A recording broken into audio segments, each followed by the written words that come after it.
Bienvenida al proyecto La Mujer y el Trabajo en el Distrito de Retiro de Madrid, desarrollado por la Asociación Mujeres Progresistas de Retiro, del que soy la coordinadora y con el que pretendemos dar voz a las mujeres trabajadoras de nuestro distrito.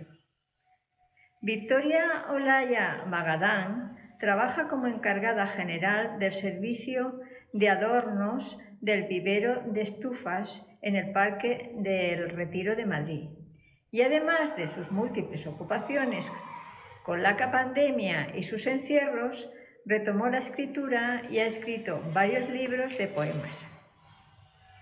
Victoria, ¿puedes contarnos dónde naciste y cuál fue el barrio que te vio crecer? Sí, claro. Mira, yo nací en Madrid. La verdad es que mis raíces, la mitad es de Asturias y la mitad es de Ávila, y así me siento, pero yo nací en Madrid y me crié en el barrio de Entrevías de Puente Vallecas, en un barrio pobre, en el que había mucha gente que venía de otros lugares de España y como era un sitio barato para vivir, pues se ubicaron allí. Fue un barrio que me marcó mucho, pues en los años 80, justo en mi plena adolescencia, vino el problema, el conflicto de la heroína, y fue un barrio que fue muy apaleado por la droga. Entonces, no había casa en la que no hubiera una persona afectada por este problema. Eso me llevó a replantearme muchas cosas, incluso lo que yo quería estudiar posteriormente. De hecho, llegué a matricularme en psicología. Y me llevó también a colaborar con la llamada iglesia de San Carlos de Borromeo, con las Madres de la Droga. Bueno, pues buscando siempre el apoyo, prestar mi ayuda, mi apoyo a la gente de mi barrio, del que siempre me he sentido muy orgullosa. Te aficionaste muy pronto al deporte. Sí. ¿Puedes explicarnos tu experiencia? Sí, verás. A ver, cuando tú creces en un barrio así, ¿no? Pues siempre intentas encontrar una válvula de salida, ¿no? Mi válvula de salida fue el deporte. Con 10 años ya estaba haciendo atletismo y balonmano y con 14 años empecé a jugar al fútbol. Fui de las primeras futbolistas de Madrid, de España, de las primeras futbolistas que jugaron al fútbol femenino. Por entonces llegué a jugar en primera división y sí, fue una experiencia muy bonita. Jugábamos en campos de tierra, sin apenas recursos, nosotras nos teníamos que comprar la equipación, las botas. Mi padre me preguntaba, pero hija, ¿tú qué ganas jugando al fútbol? Y yo decía, nada, padre, yo me entretengo, pero me debería de comprar unas botas. Ah, y encima te tienes que comprar tú las botas. Pero deja eso, hombre, me decía, si en eso no tienes futuro. Y bueno, estuve muchos años, hasta los 26, que tuve una gravísima lesión que me llevó a operarme 5 veces de la rodilla y lo tuve que dejar. Pero fue una experiencia muy, muy bonita, la volvería a cometer sin duda alguna, y de la que me llevé a mis mejores amigas, que hoy conservo además. Bueno, deciros que el fútbol de aquel entonces no tiene nada que ver con el fútbol femenino de hoy en día. Nosotras pusimos ese grano y hoy tenemos pues la fortuna de tener esta competición ahora ya tan importante. Comenzaste a estudiar en la universidad. Sí. Bueno, ya has comentado los estudios de psicología, ¿cómo los costeabas? Pues mira, verás, en mi casa no había... Una pregunta anterior. ¿Tus padres qué expectativas tenían con respecto a tus estudios o a tus ocupaciones en un futuro? Pues mira, verás, mi madre siempre decía que hiciera lo que yo quisiera, ¿no? Y mi padre quería que estudiara en La Paloma, que era un centro de formación profesional vinculado a la empresa de Standard Eléctrica, que era donde él trabajaba. Entonces él quería que yo estudiara allí, pero eso estaba en Franco Rodríguez y estaba lejísimos, y yo no quería hacer eso. Yo quería ir al instituto y hacer una carrera. En mi casa había muy pocos saberes. Mis hermanos tienen los estudios básicos, pero ninguno se decidió a hacer una carrera ni a hacer FP, porque enseguida se pusieron a trabajar. Yo soy la más pequeña y yo además tengo un carácter rebelde. Y yo dije, no, yo quiero ir al instituto y quiero hacer una carrera. Entonces, para sacar la carrera, para poder costearla, empecé a ser jardinera. Me matriculé en psicología, que era la carrera que quería hacer. A mí me hubiera gustado haber hecho el INEF, Ciencias del Deporte, pero me dio un poco pavor presentarme a las pruebas, que sé que estaba de sobra preparada. Me entró ansiedad, me entró miedo y no me presenté. Y entonces al final decidí matricularme en psicología, que era otra gran pasión que yo tenía, ¿no? Como forma de ser psicóloga, ayudar a la gente, ¿no? Y bueno, empecé a ser jardinera en la contrata que había en mi barrio, y en segundo de carrera me comió el jardín, me atrapó de tal manera a las enredaderas que no pude dejar ya de ser jardinera. Abandoné la carrera en segundo de carrera y me dediqué a estudiar en todos los centros nacionales de capacitación agraria hasta que hice el ciclo superior de paisajismo y bueno, ahí cubrí las expectativas que quería. Llevo 35 años de oficio, empecé de peona en la empresa privada donde estuve 12 años y medio y llegué a ser la encargada general del arbolado de Madrid.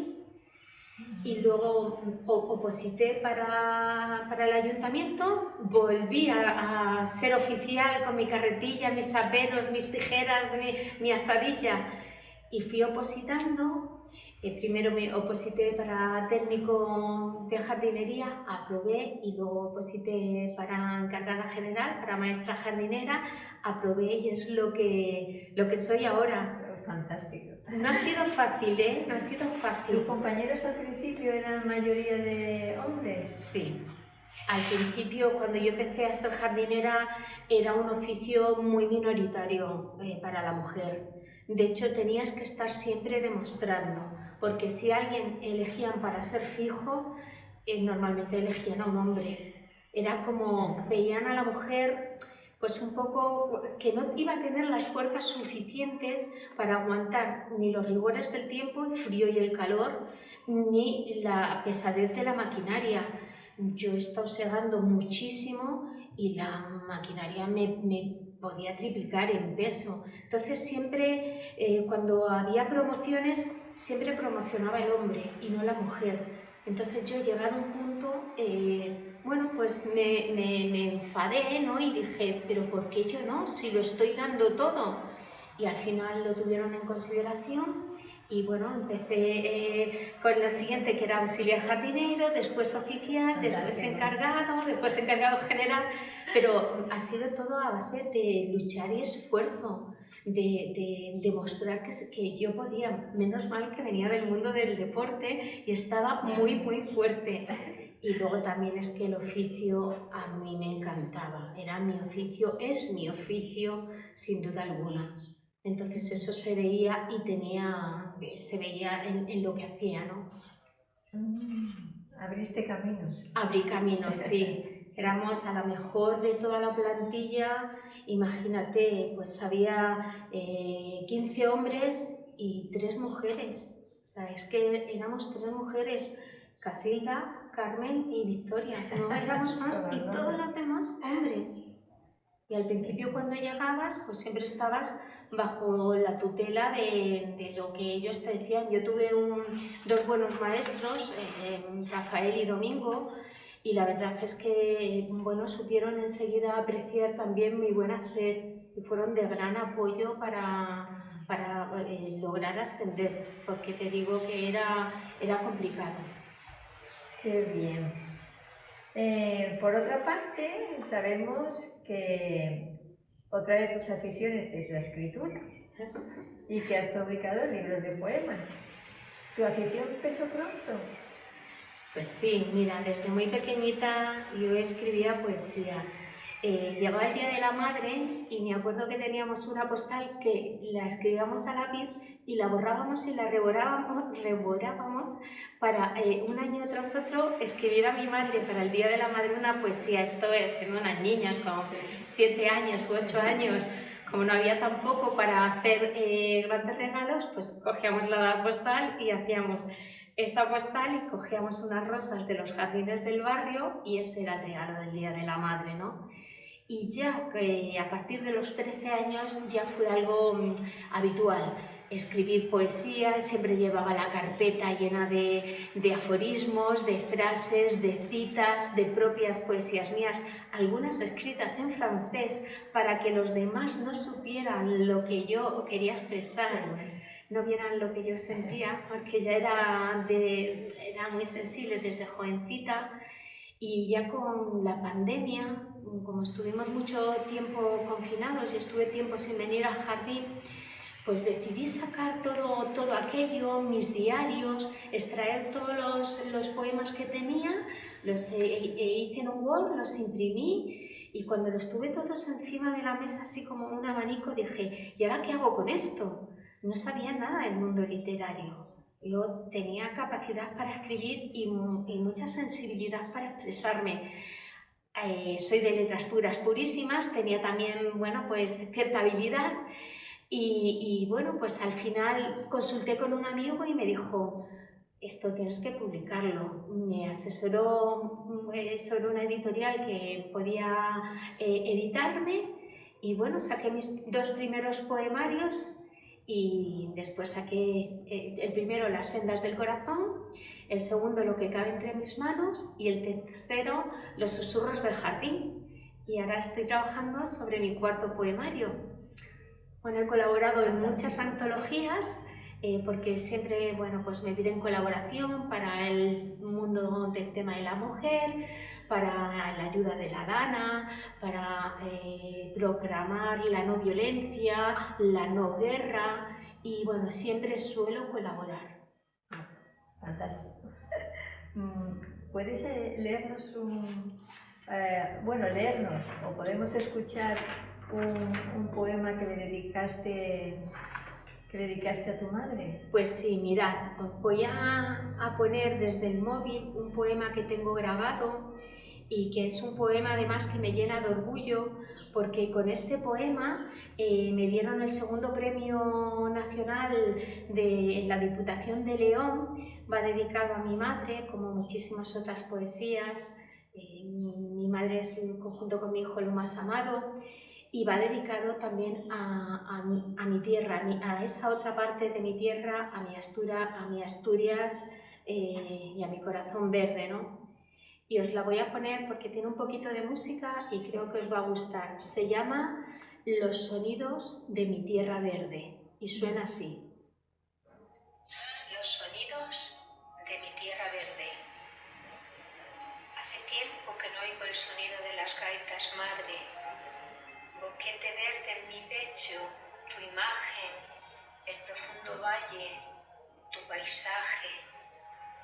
Suena la gaita, su buche henchido, de aires y sonidos ancestrales en montes angulares, de trasgus y antroidos, tobellas, de lobos, carballos y tojos. Manos fuertes, ojos melancólicos, de largas faenas con pan y castañas, cachelos y leite al llegar a casa, en la escudilla de sauce tallada. Suena la gaita, su buche henchido, afloran sentimientos desde muy adentro, mi pecho encendido, gotea morriña, exhala melancolía, mientras su fuelle, la gaita vacía. Símbolo e instrumento, sus notas al viento, me traen y me llevan, mecen este alma de nácar y escarcha, un solo compás y el mundo se para. Suena a la gaita su henchido de tiempos pretéritos cuando éramos niños. Verdes eran mis ojos, verde mi camino, el sonido verde y siempre contigo. Precioso. Muchas gracias, María. Precioso. Muchísimas gracias. Bueno, es un poema que tiene mucho significado para mí. También sabemos que organizas y participas en muchas actividades, en muchos eventos para promocionar la escritura creativa. Sí, mira, es un no parar. Pertenezco a varias asociaciones literarias, a la Asociación de Escritores de Madrid, a Océanos de Tinta, al Ateneo Blasco Ibáñez de Valencia. Y luego yo, que soy curillo inquieto, pues constantemente estoy haciendo recitales, presentaciones de libros, propias y ajenas, también de compañeros, apoyando a compañeros, a escritores noveles. Me llaman de muchos sitios para reencontrarnos con la palabra, dar charlas, hacer conferencias. Y bueno, es una experiencia muy bonita. A mí me encanta recitar, casi siempre vamos acompañados de música.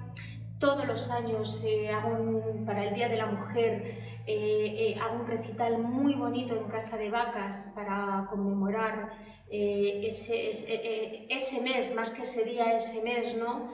Y hacemos varias actividades relacionadas con el feminismo.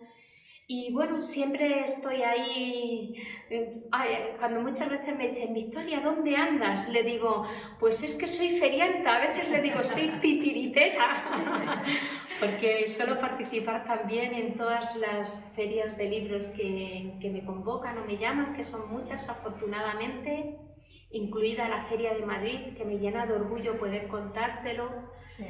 Y bueno, pues sí, intento promover la cultura y que además sea desde un ámbito gratuito. Siempre hago también un recital en el Real Jardín Botánico en primavera para conmemorar la llegada de la primavera, y qué mejor lugar que el Real Jardín Botánico. Y aquí en el Vivero de Estufas también algunas veces nos reunimos para hacer un camino botánico y recitamos poesía. Eso también es algo muy bello, porque ahí se combinan mis dos pasiones, las plantas y la poesía. Entonces voy contando un poco mi experiencia laboral aquí, que es muy bonita, muy intensa y muy interesante, y luego nos vamos parando y vamos recitando todos los poetas que me acompañan, ¿no? A ser posibles versos de naturaleza. Y bueno, es una mañana o una tarde del compartir y salimos de aquí con el aura iluminada a tope. Sí. Bueno, y para finalizar esta entrevista, nos gustaría que nos leyeras una poesía tuya que hiciste en conmemoración del 8 de marzo y que me gusta mucho, a las miles de mujeres. Bueno, pues mira, esta poesía la hice tal que un 7 de marzo de 2021, porque siempre pongo la fecha en la que hago los poemas, y a pie de página de todos mis poemas va una pieza instrumental que recomiendo para su recitación o lectura. Y al final del libro te encuentras siempre la playlist con todos los títulos de los poemas y la música asociada. Este poema lo publiqué en conmemoración del Día de la Mujer, para el 8 de marzo, aunque ese día son todos y cada uno de los días del año. Van estos versos para conmemorar y que no se olvide la lucha de todas las mujeres, del ayer, del hoy y del mañana, para lograr que la valía y la importancia de la participación del género femenino en todos los ámbitos de la vida sea en igualdad y en reconocimiento en pro a sus logros y no a su género. Esta nota, tal cual, aparece citada en este poema, en el libro que lo recoge. Y dice así: a las miles de mujeres. Tus manos están molidas de las grietas del trabajo, de remover las comidas, de colgar tantos pingajos, de tiempos que no se miden con relojes de muñeca, rojos ojos de las teclas de ordenadores infames, auriculares sin tregua, doloridos pies, innumerables faenas. Como ciprés sempervirens, siempre erguida y sin quejas, mujer de 1000 abalorios, no todos ellos de perlas, bajo tus manos recaen los cuidados de la casa, los cuidados de la casta, de la tuya, de la mía, de los de aquellos, de los de esta. La labor que realizas, mujer, una monumental proeza, odisea, tu bagaje, tu día a día epopeya, tu pericia indescriptibles, incalculables tus gestas. Mujer de los 1000 colores, mujer de las 1000 esencias, mujer de las 1000 razas, mujer de las 1000 lenguas, el mundo bajo tus manos, matriarca, lo sustentas. Preciosa. Muchas gracias, María, Preciosa. muchísimas gracias. Pues agradecemos a Victoria que se haya prestado a ofrecernos su testimonio y a deleitarnos con estas poesías tan emotivas y bellas para integrarlos en este proyecto de la mujer y el trabajo en el Distrito de Retiro de Madrid de la Asociación Mujeres Progresistas de Retiro. Este vídeo lo publicaremos en nuestro canal de YouTube. Muchísimas gracias, Victoria. Muchísimas gracias a ti, Muchísimas María, gracias. por esta oportunidad de decir cómo fue mi vida desde el punto de vista de jardinera y mujer, poeta y mujer. Gracias.